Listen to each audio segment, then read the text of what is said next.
இந்நிகழ்ச்சி ஸ்ரீராமனின் அருளமுதமாக வழங்கப்படுகிறது.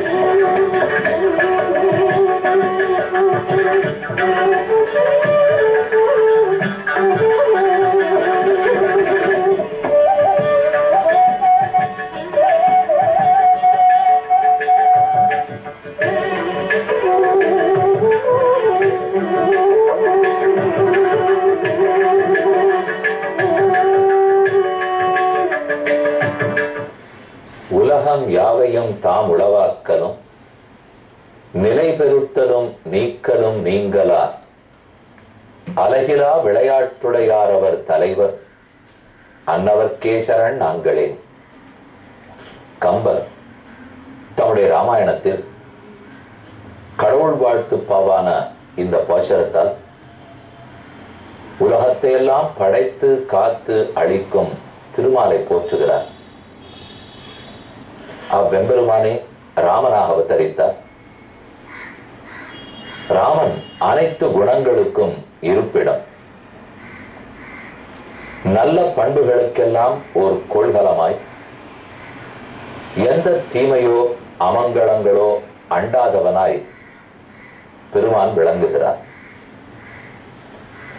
ராமனாகவே இருப்பினும் இந்த பூலோகத்தில் பிறக்கும் போது ஏதோ சில இன்னல்களை சந்திக்க வேண்டி உள்ளது. பெருமானுக்கு கர்மங்கள் கிடையாது, அவை தீண்டாது. அதனால் கர்மத்தால் அவன் பிறக்கிறான் என்றோ, தன்னுடைய பாவத்தால் துன்பப்படுகிறான், அவர் செய்திருக்கிற புண்ணியங்களால் இன்பப்படுகிறார் என்பது கிடையாது. ஏனெனில் அவரை பாவ புண்ணியங்களே தீண்டாது, அவை நம்மைத்தான் தீண்டும், பாதிக்கும். எதற்காக பகவானே பூலோகத்தில் பிறந்த போதும் மனைவியை பிரிகிறான், துன்பப்படுகிறான், தொலைக்கிறான், தேடுகிறான்? இவை அத்தனையும் எதற்காக? பல பயன்கள் உண்டு. ஒன்று, யாராக இருப்பினும் பூலோகத்தில் இன்ப துன்பங்கள் மாறி மாறித்தான் வரும். அதை நாம் பொறுத்து கொள்ள கற்றுக்கொள்ள வேண்டும். துன்பங்களை தடுக்க இயலாது, ஏதோ ஒரு ரூபத்தில் வரும். இன்பமும் வந்து கொண்டுதான் இருக்கும். ஆனால் அதை சமமாக நினைத்து கொள்ள நம் மனதை பழகிக்கொள்ளலாம். சுகதுக்கே சமயகிருத்வா லாபாலாபோ ஜயா ஜயோ என்று கண்ணனே கீதையில் உபதேசிக்கிறார். இன்பமோ துன்பமோ, லாபமோ நஷ்டமோ, வெற்றியோ தோல்வியோ, அவற்றை சமமாக ஏற்றுக்கொள்ளும் மனப்பக்குவத்தை நாமே வளர்த்து கொள்ள வேண்டும். இயலாததல்ல, கண்டிப்பாக நம்மால் இயலும். ஒரு கால் வலி, உபாதை, முழந்தால் வலிக்கிறது, இடுப்பு நொந்து போகிறது. மற்றொரு நாளாக இருந்தால் வைத்தியரிடத்தில் போவோம், வைத்தியம் செய்து கொள்வோம். ஆனால் நம்ம வீட்டிலேயே ஒரு கல்யாண நிகழ்ச்சி இருந்தால் அது முடியும் வரை இந்த வலி எடுப்பது நமக்கு தெரியாது. அப்ப நாமே அந்த இன்பத்தை பொறுத்து கொள்கிறோம், துன்பத்தை பொறுத்து கொள்கிறோம். கல்யாணம்ங்கிற இன்பத்துக்காக கால் வலிங்கிற துன்பத்தை பொறுத்து கொள்கிறோமே. ஆனால் நம்மால் பொறுக்க முடியாதுங்கிறது இல்லை. எப்போது பொறுத்து கொள்வோம்? அதற்குரிய நிர்பந்தம் வரும்போது பொறுத்து கொள்கிறோம். அந்த நிகழ்ச்சி முடிந்து போனால் உடனே மறுபடியும் துன்பம் தலை தூக்குகிறது. பகவான் நமக்கு உபதேசிப்பது, எப்போதும் என் விழாக்கள் உண்டு, பகவானுக்கு உற்சவங்கள் உண்டு. நாம் கோயிலுக்கு செல்வதோ, ஏகாதசியோ, துவாதசியோ, அமாவாசையோ, பிரம்மோத்சவமோ, தீபாவளியோ, கார்த்திகையோ, ஏதோ ஒரு வகையில் உற்சவங்கள் வருடம் முழுவதும் உண்டு. அப்ப அதையே கல்யாணமாக எடுத்துக்கொண்டு நம் வலிகளை மறக்க வேணும். பகவானுடைய நிகழ்ச்சிகள், அவனுடைய ஆனந்தமான தருணங்கள், அவற்றை திரும்ப திரும்ப நினைத்தால் கண்டிப்பா வலி போகும். பல பேருக்கு உடல் வலி, சில பேருக்கு மனம் வலிக்கிறது. மனவலியும் தொலைய வேண்டும், உடல் வலியும் தொலைய வேண்டும். என்ன செய்யலாம்? ஏதேதோ சில பொருட்களை சாப்பிட்டால் இந்த வலியெல்லாம் தெரியாமல் பறக்கிறா போலே இருக்கும். ஆனால் அது பக்க விளைவோட வாழ்க்கையே நாசமாக்கிவிடும். அப்படி இல்லாமல் எந்த பக்க விளைவு இல்லாத வாழ்க்கையை உயர்த்தி விடக்கூடிய உயர்ந்த பொருள்தான் பக்தி. அதுதான் ஞானம், அதுதான் வைராக்கியம், அதுதான் பெருமானை அனுபவித்தல். இதை இடையறாது நினைத்து இதிலேயே திளைத்து கொண்டிருந்தால் தன்னடையே மற்ற அத்தனை துன்பங்களும் நீங்கி இன்பமயமான வாழ்க்கை பெறுகிறோம். நாளைக்கு எத்தனையோ பேருக்கு எத்தனையோ இன்னல்கள் துன்பங்கள் இருக்கலாம். இத போல பகவானும் பட்டிருக்கிறார். கர்மமே தீண்டாதவரே துன்பப்படுகிறாரே. அப்ப கர்மத்திலேயே ஆழ்ந்து கொண்டிருக்கு நாம துன்பப்படாது இருக்கமா? அதாவது சிரமம் கொடுத்து தான் தீரும். அதை நாம் தான் மெதுவே பக்குவப்படுத்தி நம் மனத்தினுடைய திண்மையால் மனத்தின் சீர்மையால் இவற்றை சமமாக பாவிக்க வேண்டும். அதுதான் இப்ப நாம பார்த்துட்டு இருக்கிற கிஷ்கிந்தா காண்டத்தினுடைய சாரமான கருத்து. ராமனே மால்யவான்ல ஒதுங்கியோ 4 திசைகளில் குரங்குகளை அனுப்பிச்சு வச்சோ எவ்வளவு சிரமப்பட்டிருக்கார். இது என்ன அவர் பட வேண்டிய துன்பமா? நாம் பட வேண்டியது. ஆனா அவரும் பட்டிருக்கிறாரேன்னு சொன்னால் நமக்கு ஒரு பாடத்தை புகட்டுவதற்காக, அதற்காகத்தான் படுகிறார். 2வது பயன் உண்டு. பெருமான் எப்படி துன்பப்படுகிறார்னால் அது வெறும் அவர் பண்ணியிருக்கிற பாபத்தினாலே துன்பம் இல்லை, ஏன்னா அவருக்கு பாபம் கிடையாது. ஆனாலும் பெருமான் பிறந்ததை நாம் முன்னோடியாக கொள்கிறோம். அதை பார்த்து நம் வாழ்க்கையை அமைத்துக் கொள்கிறோம். எந்த துன்பமுமே அவர் வாழ்க்கையில் இல்லாம இருந்துவிட்டால் அப்ப நமக்கு என்ன தோணும்? இது இம்பிராக்டிக்கல் லைஃபா இருக்கும் போது இருக்கே. ஏன்னா என் வாழ்க்கையில இன்ப துன்பம் மாறி மாறி வருது, இதோ ஒருத்தர் வாழ்க்கையில் இன்பம் மட்டுமே வருகிறது. அப்போ அது எனக்கு ரெஃபரன்ஸ் பாயிண்டாகவே ஆகாது. அந்த வாழ்க்கையை நான் ஒரு ஒப்பீடுக்காக எடுத்துக்கொள்ள கூட மாட்டேன். இப்போ ரொம்ப பெரிய கோட்டீஸ்வரர் இருக்கார், ஒரு நாளைக்கு 10 கோடி ரூபாய் சம்பாதிக்கிறான்னு வச்சுக்கோ. நான் ஒரு நாளைக்கு 10 ரூபாய் சம்பாதிக்கிறேன்னு வச்சுக்கோ. என் வாழ்க்கையில ஏதான ஒண்ணுத்தை நான் ஒப்பிட்டு பார்க்கணும்னால் அந்த கோட்டீஸ்வரர் வாழ்க்கையோட ஒப்பிட்டு பார்த்தேனா இல்ல 50 ரூபாய் சம்பாதிக்கிறவரோட ஒப்பிட்டு பார்ப்பேனா? கோட்டீஸ்வரர் எனக்கு ஒப்பீடுக்கு ஆளே அல்ல, அது என்னால் இயலாது. அதே போல துன்பமே இல்லாமல் இன்பம் மட்டுமே ராமன் வாழ்க்கையில் இருந்தால் அந்த வாழ்க்கையை நான் ஒரு முன்னோடியாக முன் உதாரணமாக எடுத்துக்கொள்ளவே மாட்டேன்.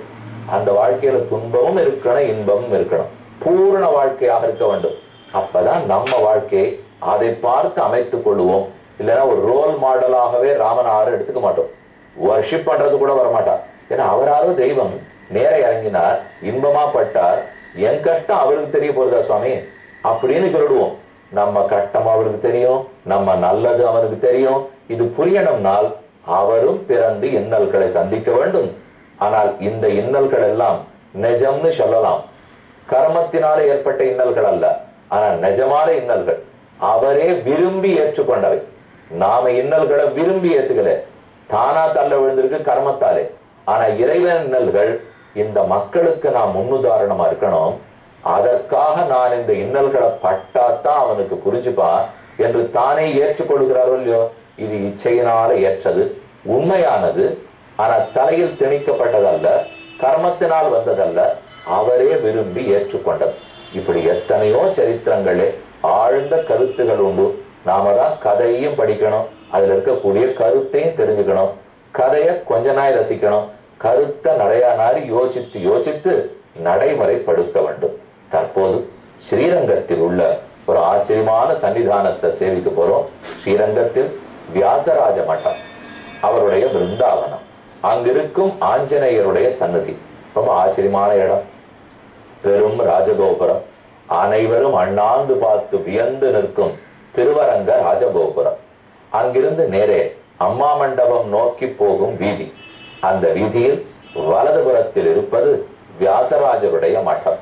ஸ்ரீரங்கத்தில் பல இடங்களில் வியாசராஜ மட்டங்கள், மத்வாச்சாரியருடைய ஸ்தானங்கள் உள்ளன. ஏன் பலரும் கர்நாடகத்திலிருந்து மாத்வர்கள் எல்லாம் ஸ்ரீரங்கத்துக்கு வந்து சுத்தி சுத்தி சுத்தி விழுந்து வணங்குவார்கள். அதுக்குன்னு ஒரு பத்ததி.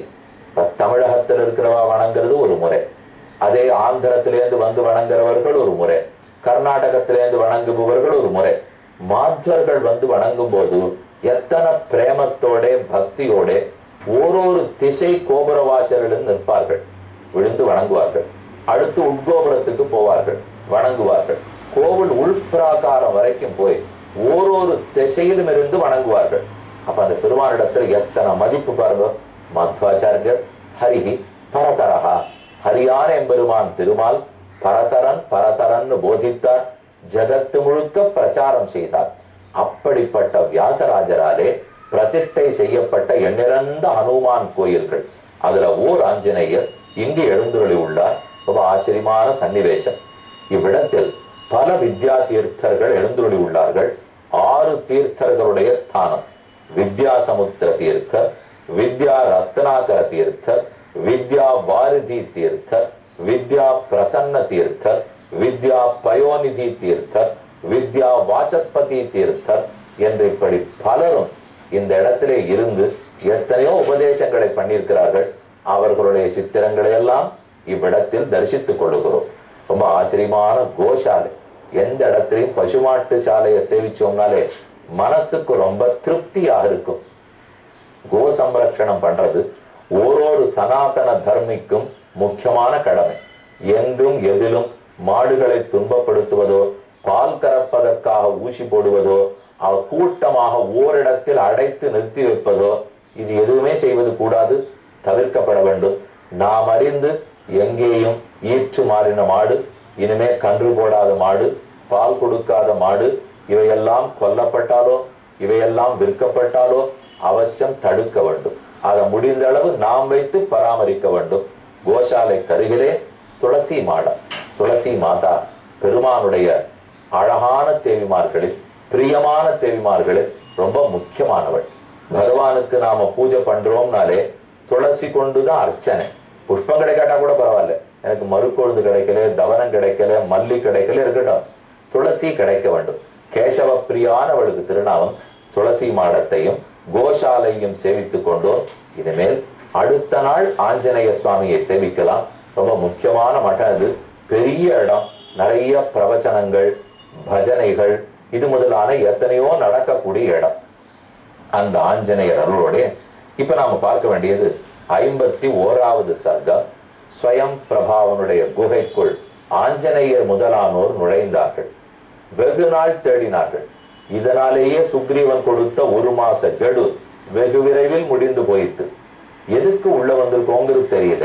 தவ உருவத்தில் இருக்கும் பெண்மணியை கண்டார்கள். அவள் இடத்துல பேசித்தான் இதை ஏங்கிறத தெரிஞ்சுட்டாகணும். பயத்து முழுக்க பசி, யாரான ஏதானு உண்ண கொடுப்பார்களா என்று வேற குரங்குகளுக்கு ஏக்கம். இத்யுக்த்வா ஹனுமான் தத்ர சீர கிருஷ்ணாஜினாம்பராம் அப்ரவீப்தாம் மகாபாகாம் தாபசீம் தர்மச்சாரிணீம் இதம் பிரவிஷ்டா சஹசா பிலம் திமிர சம்பிருதம் க்ஷுத்பிபாசா பரிஸ்ராந்தாக பரிகின்னாச்ச சர்வசா. நாங்க அங்கிருந்தும் ஆரையோ தேடிட்டு இருந்தோம், உணவு கிடைக்கல, ரொம்ப சிரமப்பட்டு போயிருக்கோம். இங்க ஏதானும் பழம் கனிகள் கிடைக்குமா, ஏதானும் வேறு மூலிகை கிடைக்குமா என்று பார்த்துட்டு தான் உள்ள வந்தோம். அப்ப ஹனுமான் மேல கேட்கிறார், காஞ்சனானிச்ச பத்மானி ஜாதானி விமலே ஜலே. இந்த தண்ணீரில் பொன்மயமான தாமரைகள் இருக்கே, எங்க பார்த்தாலும் பூத்து குறுங்குகிறதே, இது ஒன்னும் மனித இடத்தை போலவே இல்லையே, தேவர்கள் நிர்மாணித்தா போல இருக்கிறதே, இது ஏது? ஏவமுக்தா ஹனுமதா தாபசி தர்மச்சாரிணி. அப்ப அந்த தவ வேடத்தில் இருக்கிற பெண்மணி பேசுகிறாள். மயன் என்று தேவச்சச்சன் இருந்தான். விஸ்வகர்மான்னு சொல்றோம், அதே போல மயன்னு சொல்றோம். விஸ்வகர்மா எப்படி தெய்வங்களுக்கெல்லாம் தேவர்களுக்கு தச்சனோ, அதே போல அசுரர்களுக்கெல்லாம் மயன் தச்சன். அப்படித்தான் நிர்மாணிக்கப்பட்டது. இது ரொம்ப பெரியோர்கள் நிர்மாணித்தது. புரா தானவ முக்கியானாம் விஸ்வகர்மா பபூவா ஏனேதம் காஞ்சனம் திவ்யம். விஸ்வகர்மா தான் இந்த பொன்மயமான இடத்தை படைத்திருக்கிறார். சது வருஷ சஹசிராணி தபஸ்தத்வா மஹத்வனே. இந்த பெரும் காட்டில் விஸ்வகர்மா 1000 ஆண்டுகள் தவம் புரிந்தார். அவரால் ஏற்படுத்தப்பட்டதான் நீர்நிலை குகை, இந்த இத்தனை அழகும். அப்ப நடந்த ஒன்று இது. இதஞ்ச பிரம்மணாதத்தே ஹேமாயை வனமுத்தவம். ஹேமா என்று ஒரு பெண், அந்த பெண்ணிடத்தில் அவன் காதல் கொண்டான். அது கண்டு பொறுக்க மாட்டாத இந்திரன் தன் வஜ்ராயுதத்தால் அவனை அடித்தான். தம் அப்சரசி ஹேமாயாம் சக்தம் தானவ புங்கவன்.